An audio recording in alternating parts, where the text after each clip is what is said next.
Hello everyone, welcome to the Juris Sarathi. आज के इस वीडियो में हम बात करेंगे द वेरी शॉकिंग न्यूज।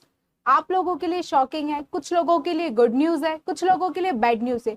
जी हाँ, मैं बात कर रही हूँ एमपीसीजे की न्यू गाइडलाइंस, जो कि कल यानी कि यस्टरडे आपका एक न्यू जजमेंट आया, जिसमें यानी कि कल आपका एक न्यू जजमेंट आया जिसमें हाई कोर्ट ने बोला है कि आपकी जो मेंस की एग्जाम होगी वो वापस कंडक्ट कराई जाएगी। तो क्या प्री की एग्जाम भी वापस कंडक्ट कराई जाएगी? और भी अदर क्या है, क्या वापस से कट ऑफ जनरेट होगा? क्या जो बच्चे 77 बच्चे जिन्होंने मेंस क्वालिफाई कर लिया, इंटरव्यू के जाने वाले थे, क्या उनके लिए भी वापस से एग्जाम कंडक्ट कराया जाएगा? तो आज की इस वीडियो में हम सारी बातें डिस्कस करने वाले हैं कल रात के जजमेंट के अकॉर्डिंग। चलिए मैं आपको बता दूं in the high court of Madhya Pradesh at Jabalpur, Madhya Pradesh high court Jabalpur ने कल रात को एक जजमेंट दिया। उस जजमेंट में उन्होंने अपनी गलती को एक्सेप्ट किया। अब गलती क्या थी वो इस वीडियो में हम जानेंगे, ठीक है।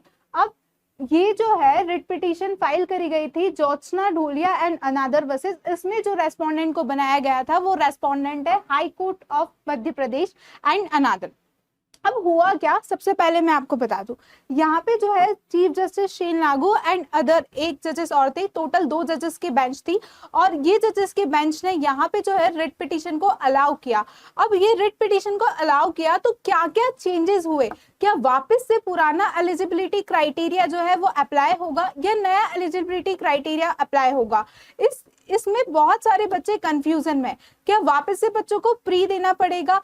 तो ये जो एमपीसीजे का जो एग्जाम है ना, वो एक तरीके का बवाल बन चुका है। बवाल इस तरीके का बन जाए कि पहले बच्चों को आप एंटर करते हो, फिर बच्चों को आप डिनाई करते हो, फिर वापस से आप रिजल्ट जनरेट करते हो, फिर वापस से आप रिजल्ट के बोलते हो कि ये एग्जाम नहीं होगी और मेंस एग्जाम होगी। तो ये सब के पीछे जो प्रॉब्लम फेस कर रहा है वो एक स्टूडेंट जो है वो प्रॉब्लम फेस कर रहा है। अब वो स्टूडेंट किस तरीके की प्रॉब्लम फेस कर रहा है, आइए जानते हैं इस वीडियो में। देखो, सबसे पहले मैं आपको बता दूं 17/11/2023 को, सबसे पहले मैं आपको बता दूं क्या कि 17/11/2023 को आपका एमपीसीजे जो है, एमपी हाई कोर्ट जो है वो नोटिफिकेशन निकालती है। नोटिफिकेशन निकालती है और नोटिफिकेशन किस तरीके का निकालती है कि आप जो एग्जाम में अपियर होगे वो किस क्राइटेरिया पे अपियर होगे, नॉट 1992 वाला क्राइटेरिया। आप जो अपियर होगे वो 70% मार्क्स आपके होना चाहिए विदाउट एटीकेटी। साथ ही साथ आपको, अगर आपके पास ये नहीं है तो अल्टरनेट ऑप्शन उन्होंने ये रखा कि आपके पास 3 ईयर का एक्सपीरियंस होना चाहिए, ठीक है। फिर होता है 15/12/2023 को इस जो नोटिफिकेशन है इसको चैलेंज किया जाता है, और फिर 14 जनवरी 2024 को सुप्रीम कोर्ट बोलती है कि नहीं, यहाँ पे जो है पुराना एलिजिबिलिटी क्राइटेरिया अप्लाई होगा और जितने भी बच्चे हैं, जितने भी लॉ ग्रेजुएट्स हैं जिन्होंने एग्जाम पास कर ली बिना 70% और एलएलबी कोई क्राइटेरिया नहीं होगा, सब एलिजिबल होंगे एग्जाम के लिए। ऐसा कौन बोलता है? ऐसा सुप्रीम कोर्ट ऑफ इंडिया जो है 14 जनवरी 2024 को जो जजमेंट देती है उसमें बोलती है, ठीक है। अब क्या होता है, देखो, अब होता ये है कि 10/3/2024 को क्या होता है, रिजल्ट आता है। किसका रिजल्ट आता है? एमपी सिविल जज प्रिलिमिनरी एग्जाम का रिजल्ट आता है। अब जो एमपी सिविल जज प्रिलिमिनरी एग्जाम का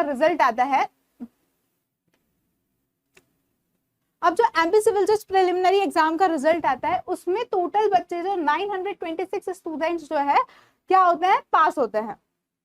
टोटल 926 स्टूडेंट जो है वो पास होते हैं। और ये सब किस बेसिस पे पास होते हैं?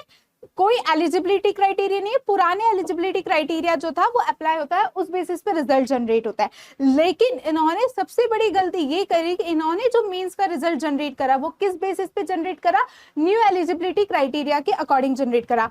अब वो हमें कैसे पता चलता है? देखो, 30/31 को होता है हमारा मेंस का एग्जाम। मेंस का एग्जाम कहाँ होता है? जबलपुर में होता है, ठीक है। अब मेंस का जो एग्जाम है वो कौन कराती है? एमपी हाई कोर्ट कराती है। वो एग्जाम कंडक्ट होता है जबलपुर में, ठीक। जब मेंस का एग्जाम होता है उसके ठीक 2 दिन बाद यानी कि 30/31 यानी कि 1 तारीख को जो है वो रिजल्ट आता है, ठीक है। 1 तारीख को जो है वो जजमेंट आता है, सॉरी मैंने रिजल्ट बोल दिया, 1 तारीख को जो है वो जजमेंट आता है।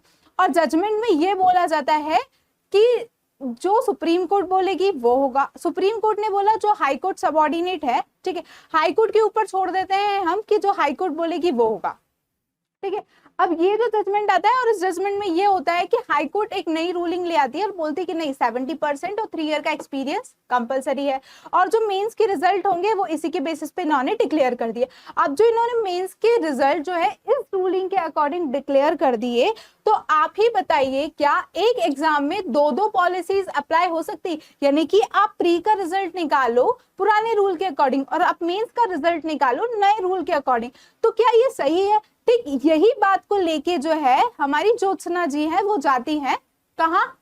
हाई कोर्ट, और एक पिटीशन फाइल करती है। और उस पिटीशन में क्या बोलती है कि आपने जो प्रिलिमिनरी एग्जाम का रिजल्ट निकाला ना, वो आपने निकाला है बिना किसी एलिजिबिलिटी क्राइटेरिया के, यानी कि जिस रूल से पहले एग्जाम होती थी ना, आपने उस रूल के अकॉर्डिंग निकाला। लेकिन आपने क्या करा, 30 और 31 तारीख को मेंस का एग्जाम निकाला और 1 तारीख को जो है जजमेंट आता है, और जजमेंट में ये होता है कि 70% वाला क्राइटेरिया वापस से अप्लाई होगा।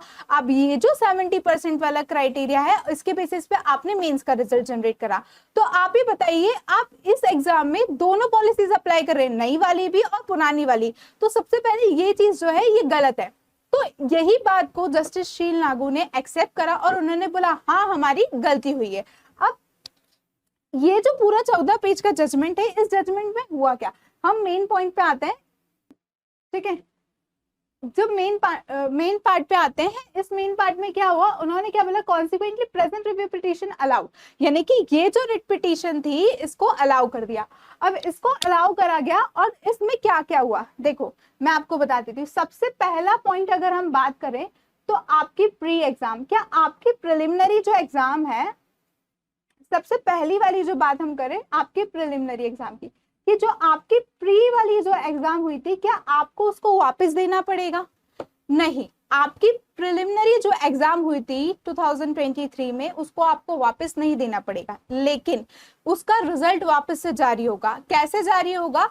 अब इसका जो रिजल्ट बनेगा ना वो उस बेसिस पे बनेगा 70% और क्या बोला है 3 ईयर एक्सपीरियंस, यानी कि आपका जो रिजल्ट बनेगा वो इस बेसिस पे बनेगा, ठीक है। अब ये जो 70% और 3 ईयर का एक्सपीरियंस, अब बट ऑब्वियसली आपकी नई कट ऑफ लिस्ट जनरेट होगी, क्योंकि अब आपको देखना पड़ेगा कि इस वाले एलिजिबिलिटी क्राइटेरिया से कितने बच्चे आपके एग्जाम क्वालिफाई कर रहे हैं।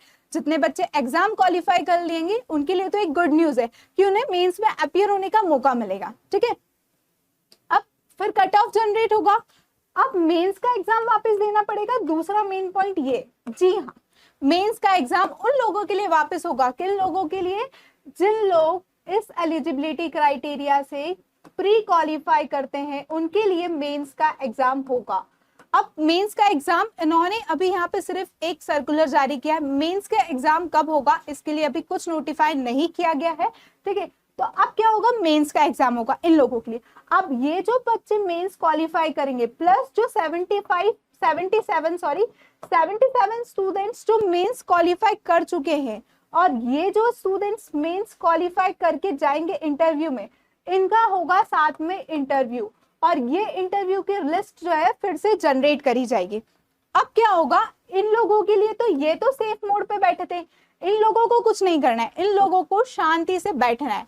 कब तक शांति से बैठना है? जब तक इन लोगों का मेंस नहीं हो जाता। अब जैसे ही इन लोगों का मेंस हो गया और मेंस का रिजल्ट आ गया, फिर क्या करना है, इन लोगों के साथ इनका होगा इंटरव्यू, उसके लिए भी अलग से डेट नोटिफाई करेंगे। मतलब ये जो 77 स्टूडेंट्स है ये एक सेफ जोन में, ठीक है। अभी बात किसकी हो रही है, वापस से कट ऑफ लिस्ट जारी होगी, वापस से मेंस का एग्जाम होगा, उस वाली जो मेंस का एग्जाम है उसको क्या कर दिया, होल्ड कर दिया। तो ये वाले जजमेंट में मेन बात जो है कि आपकी मेंस की एग्जाम फिर से होगी, प्री की एग्जाम फिर से नहीं होगी, लेकिन प्री का रिजल्ट फिर से आएगा। तो ये वाला जो कल रात को जजमेंट आया उसमें मेन पॉइंट सारे ये थे कि आपको क्या बोला गया है, fresh letters to be issued all the eligible candidates, ठीक है। और क्या बोला गया है, in the case ineligible candidates already taken part in mains examination, उनको निकाल दिया जाएगा। अब ये बात बोली गई जिन्होंने मेंस का ऑलरेडी एग्जाम दी थी उसको एक्सक्लूड कर दिया जाएगा, ठीक है। अब कैसे एक्सक्लूड किया जाएगा, इनके कहने का मतलब ये है कि कुछ बच्चे ऐसे भी हैं जिन्होंने क्या करा, 70% भी थे, 3 ईयर एक्सपीरियंस भी था, ठीक है, उन्होंने एग्जाम क्वालिफाई कर लिया, वो मेंस में से, उनकी बात नहीं हो रही, बात किनकी हो रही है, जो प्री में ही रह गए थे। किस वजह से रह गए थे, उनके पास 70% तो था और क्या था, एक्सपीरियंस भी था, लेकिन प्री क्वालिफाई नहीं कर पाए। हो सकता है कि अब वो प्री क्वालिफाई कर पाए, क्योंकि एक नई कट ऑफ लिस्ट जनरेट होने के बाद में हो सकता है कि ओबीसी की मार्क्स कम हो जाए या ओबीसी की मार्क्स बढ़ जाए, उसके अकॉर्डिंग जो है बच्चे मेंस में अपीयर होंगे। तो ये था पूरा जजमेंट। अब बहुत सारे बच्चों की ये क्वेरीज होती है कि मेंस का एग्जाम कब होगा। देखो, मेंस का एग्जाम कब होगा उसके लिए वापस से नोटिफिकेशन आएगा, ठीक है। साथ में मेंस का एग्जाम तुरंत नहीं होगा। अब जैसे कि वैकेंसी हमारी जो है 2024 की वैकेंसी आने वाली थी एमपीसीजे की, यानी कि एक साल हमारा पीछे चल रहा है, पर जो वैकेंसी आने वाली थी वो 2024 में आनी थी। अब वो वैकेंसी भी डिले हो गई, क्योंकि अब तक ऐसा माना जा रहा था कि आपकी जुलाई में वैकेंसी आउट हो जाएगी, लेकिन इस जो बवाल मचा है ना एमपीसीजे में, इसकी वजह से क्या होगा, आपका जो है वैकेंसी पे भी फर्क पड़ेगा और वैकेंसी जो है वो डिले हो गई। So this is all about the new judgement and new guidelines of MPCJ. आप चाहे तो पूरे नोटिफिकेशन हमारी लिंक पे मिल जाएगा, आप उसे चेक करके अच्छे से पढ़ सकते हैं, ठीक है। चलिए, साथ ही साथ मैं बता दूं कि we the jurist Sarathi are already क्या कर रहे हैं, आपके लिए टेस्ट सीरीज प्रिपेयर कर रहे हैं। साथ ही साथ मैं आपको बता दूं कि हम लोग ऑलरेडी टेस्ट सीरीज चला रहे हैं राजस्थान जुडिशरी की। साथ ही साथ अगर आपको लिंक आपको हम जो जूरी सारथी है वो ऑलरेडी टेस्ट सीरीज को प्रिपेयर कर रहे हैं, ठीक है। साथ ही साथ मैं आपको बता दूं कि राजस्थान जुडिशरी की टेस्ट सीरीज चल रही है जस्ट ₹99 में। हरी अप, जस्ट बाय बस टेस्ट सीरीज और फटाफट से जाइए और मॉक टेस्ट लगाइए। Thank you.